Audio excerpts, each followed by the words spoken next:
So guys एक बात बताओ, सपोज करो आपके टैक्स इनवॉइस की जो डेट है वो है फाइनेंशियल ईयर 1920 का है। 1920 का फाइनेंशियल ईयर का टैक्स इनवॉइस है। आपने एक डेबिट नोट इशू किया। डेबिट नोट आप क्यों इशू करते हो? सपोज करो आपने कस्टमर से कम अमाउंट चार्ज कर लिया है तो आप रिमेनिंग अमाउंट डेबिट नोट के थ्रू चार्ज कर लेते हो कस्टमर से। अब आपने डेबिट नोट इशू किया है तो सामने वाला कस्टमर उसके बेसिस पे आईटीसी भी क्लेम करेगा। अब पॉइंट क्या है, ये जो सर्कुलर आया इस सर्कुलर ने काफी इंपॉर्टेंट एक क्लैरिफिकेशन दी है, बिकॉज ये जो अमेंडमेंट्स आई थी रिगार्डिंग डेबिट नोट वो आई थी 1 जैन 2021 से। अब सपोज करो डेबिट नोट की डेट है, डेबिट नोट की डेट कितनी है? दिसंबर 20। डेबिट नोट की डेट है दिसंबर 20। टैक्स इनवॉइस का क्रेडिट आप कब तक क्लेम कर पाओगे? फाइनेंशियल ईयर 1920 है तो सितंबर 20 की जीएसटीआर 3B की रिटर्न तक। क्योंकि मेरे को पता है रूल्स अमेंड हो चुके हैं, 30 नवंबर डेट कर दी है, बट वो सिर्फ बजट में चेंज आया है, अभी नोटिफाई नहीं किया। तो अभी हम अमेंडेड प्रोविजन को वो डिस्कस नहीं कर रहे, बिकॉज अभी नोटिफाई नहीं हुए हैं तो एप्लीकेबल नहीं है, तो अभी हम उसकी बात नहीं करेंगे। यहां पर हम बात कर रहे हैं रिगार्डिंग कि अगर आप 1920 टैक्स इनवॉइस है कब तक क्लेम करोगे? सितंबर 20 की जीएसटीआर 3B तक। बट अगर कोई आपने दिसंबर 20 में डेबिट नोट इशू किया जिसका इनवॉइस था 1920 का, तो इसका आईटीसी अब कब तक क्लेम करोगे? एक आपने इशू किया दिसंबर 20 में, एक आपने इशू किया फेब 21 में। इन दोनों का आईटीसी आप कब तक क्लेम कर सकते हो? क्योंकि जो डेबिट नोट के प्रोविजन के चेंजेस आए थे वो 1 जन 21 से आए थे।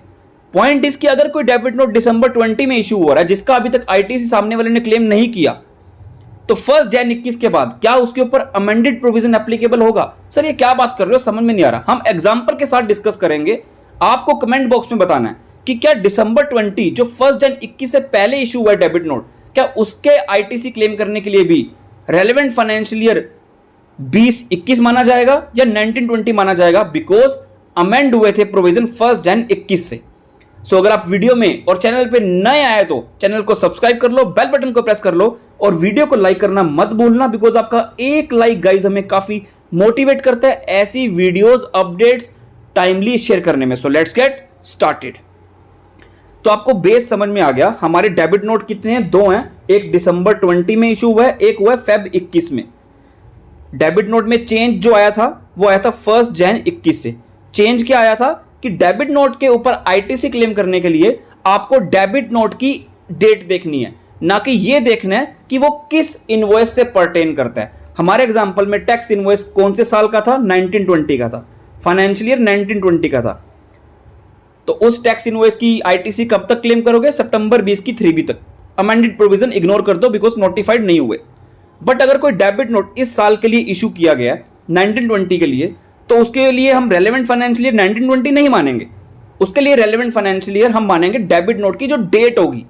अगर डेबिट नोट की डेट फेब 21 है तो उसके लिए रेलेवेंट फाइनेंशियल ईयर क्या बन गया? 2021। तो आप डेबिट नोट के ऊपर क्लेम कर सकते हो आईटीसी सितंबर 21 की 3B तक, ठीक है।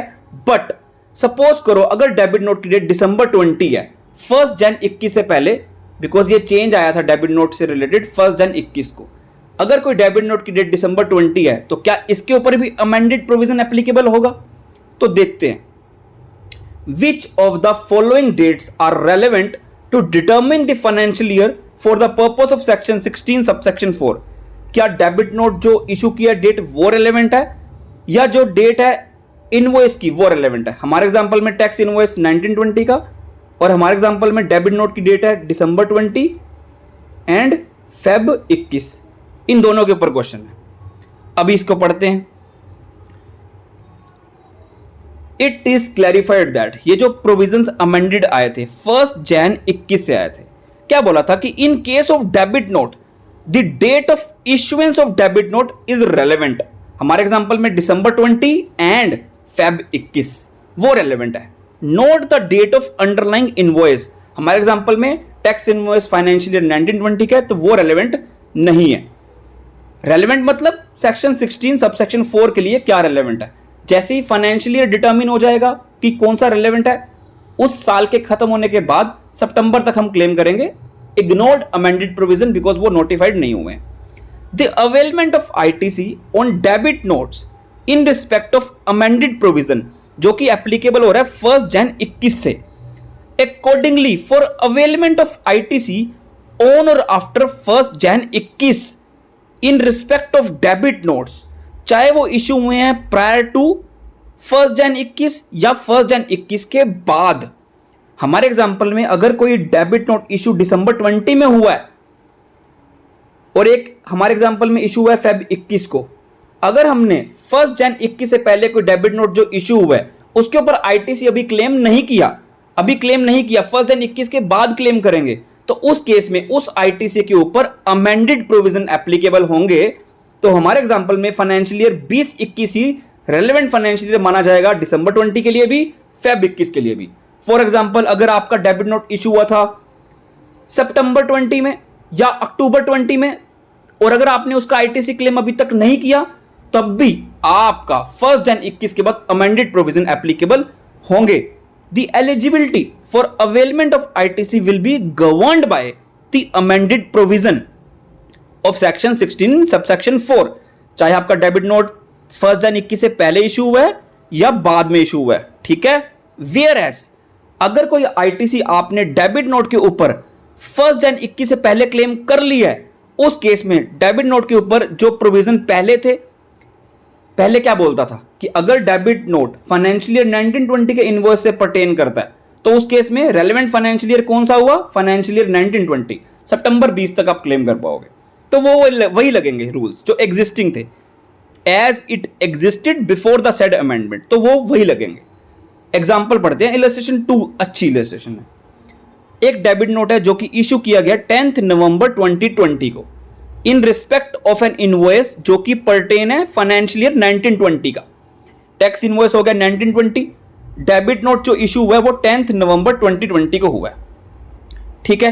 As per amended provision relevant financial year क्या माना जाएगा, for availment of input tax credit on the said debit note on और आफ्टर 1st Jan 21, बिकॉज अगर 1st Jan 21 से पहले क्लेम किया होगा तो एग्जिस्टिंग रूल एप्लीकेबल होंगे, बट 1st Jan 21 के बाद अगर आईटीसी क्लेम कर रहे हो तो डेबिट नोट के ऊपर रेलेवेंट फाइनेंशियल ईयर क्या हो गया, फाइनेंशियल ईयर 20-21, क्योंकि ये 2020 में इशू हुआ है तो 20-21 फाइनेंशियल ईयर रेलेवेंट हो गया। Accordingly registered person can avail ITC on the same till due date of furnishing of form GSTR 3B for the month of सितंबर 21 या annual return of financial year 20-21 whichever is earlier. इसको change कर दिया गया, सितंबर को 30 नवंबर तक change कर दिया गया, बट वो अभी नोटिफाई नहीं हुआ, बार बार बोल रहा हूं, इसलिए हम उसे डिस्कस नहीं कर रहे हैं क्योंकि वो अभी नोटिफाई नहीं हुए। आई बिलीव आपको समझ में आ गया। अगला एक क्विक अपडेट है, सपोज करो आप गाड़ी लेके जा रहे हो, गाड़ी लेके आपको पता है रूल 138 क्या बोलता है कि आपको इनवॉइस की कॉपी दिखानी है या बिल ऑफ सप्लाई है वो दिखाना है या डिलीवरी चलाना है वो दिखाना है, ईवे बिल की कॉपी आपको सबमिट करनी पड़ेगी, जो भी आपका ऑफिसर बीच में आपकी गाड़ी चेक करेंगे, तो आपको इनवॉइस की कॉपी, फिजिकल कॉपी दिखानी पड़ती है, कैरी करनी पड़ती है, दिखाता है ट्रांसपोर्टर। बट आपको पता है रूल 48 आया है, ई इनवॉइसिंग एप्लीकेबल हो रहा है, जिनके ऊपर ई इनवॉइसिंग एप्लीकेबल है वो आईआरएन नंबर जनरेट कर रहे हैं, तो उस केस में क्या लिखा हुआ है कि अगर आपके ऊपर रूल 48 के तहत आप इनवॉइस जनरेट कर रहे हो तो उस केस में आप क्या करोगे, आप इलेक्ट्रॉनिकली आईआरएन नंबर भी अगर दिखाओगे तो आपका काम चल जाएगा, because this is in lieu of the physical copy of such tax invoice. अगर आपके ऊपर ई इनवॉइसिंग एप्लीकेबल है तो जरूरी नहीं है आपको फिजिकल कॉपी कैरी करना है, कोई रिक्वायरमेंट नहीं है।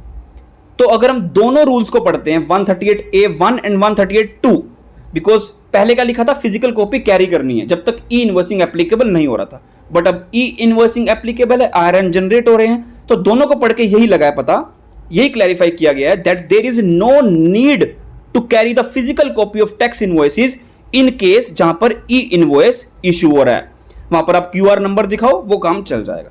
थर्ड प्रोविजन क्या था, रिगार्डिंग जीएसटी रिफंड।